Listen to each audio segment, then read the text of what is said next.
तो एक बार एक मूर्तिकार मूर्ति बना रहा था। मूर्तिकार मूर्ति बनाने के लिए पहाड़ों से दो बढ़िया से पत्थर ले आया। पत्थरों की मूर्ति बनती थी पहले, हथौड़ा और छेनी के साथ आज मूर्ति बनाते हैं। उसने एक पत्थर उठाया और अपनी बढ़िया छेनी से हथौड़ा मार मार के उस पत्थर को काटने लगा। तो पहला पत्थर को दर्द हुआ, जिसको उसने काटना शुरू किया। वो चिल्लाया, बोला अरे मूर्तिकार जी बड़ा दर्द हो रहा है, हमें तो दर्द नहीं सह सकते, आप तो हमारी मूर्ति मत बनाओ, हमें नहीं बनना मूर्ति। तो मूर्तिकार ने क्या किया, पत्थर किसका दिया, उसने दूसरा पत्थर उठा लिया।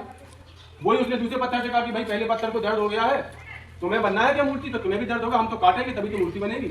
दूसरा पत्थर राजी हो गया, बोला जब मूर्ति बनना है तो कुछ ना कुछ तो सहना पड़ेगा। उसने कारीगर ने अपना काम शुरू किया, बढ़िया उसने मेहनत की, हथौड़ा छेनी के साथ पत्थर को काट काट के बढ़िया सुंदर मूर्ति बना दी। मंदिर के अधिकारी लोग आए, गांव के जो भी लोग आए, उन्होंने देखा मूर्ति बड़ी सुंदर बनी है, उन्होंने कहा मूर्ति बड़ी अच्छी बनी है, इसको तो हम मंदिर में रखेंगे। तो जब वो अधिकारी लोग उस मूर्ति को ले जाने लगे तो जो दूसरा पत्थर पड़ा था वो पहले वाला, मूर्तिकार ने वो पत्थर उठाया और साथ में वो भी चल दिया। तो मंदिर के अधिकारी ने पूछा कि इस पत्थर को क्यों ले जा रहे हो, ये तो बेडौल पत्थर है, इसका कोई आकार नहीं है। बोला इस पत्थर को हम मूर्ति के सामने रख देंगे तो इस पर नारियल फोड़ने के काम तो आ जाएगा, कुछ ना कुछ उपयोग हो जाएगा। ठीक है, अब मूर्ति बढ़िया स्थापित कर दी गई, अच्छा समारोह हुआ, फिर मूर्ति को सजाया गया, धीरे धीरे लोग बाग आने लगे मंदिर में, और मूर्ति की पूजा होने लगी। उसी मूर्ति के नीचे वो पत्थर रखा। अब लोग बाग आते, बढ़िया मूर्ति में फूल चढ़ाते, टीका लगाते, भोग लगाते, सुगंधित पदार्थ लगाते और नारियल लेके उस पत्थर पर फटाक छोड़ते। अब जब कई महीने बीत गए तो आखिरकार उस पत्थर को रहा नहीं गया, इसको वो नारियल फूकते थे। उस मूर्ति वाले पत्थर से कहा कि भाई सुनो, तुमने ऐसा कौन सा अच्छा काम किया था कि तुम्हें लोग पूज रहे हैं और हमें लोग पीट रहे हैं, लेकिन नारियल पट्ट से हमारे ऊपर फोड़ देते हैं, तुम्हें तो लड्डू पेड़ा खिलाते हैं। तो उस मूर्ति ने कहा कि देखो याद करो वो दिन जब मूर्तिकार मूर्ति बना रहा था, तुम्हारे पास भी अवसर था कुछ बनने का, हमारे पास भी अवसर था कुछ बनने का, क्योंकि मूर्तिकार अपना काम कर रहा था, लेकिन तुम वो दर्द नहीं सह सके और हमने उस दिन वो दर्द सह लिया तो हम सफल हो गए। तुमने वो दर्द नहीं सहा इसलिए तुम उतने सफल नहीं हुए हो।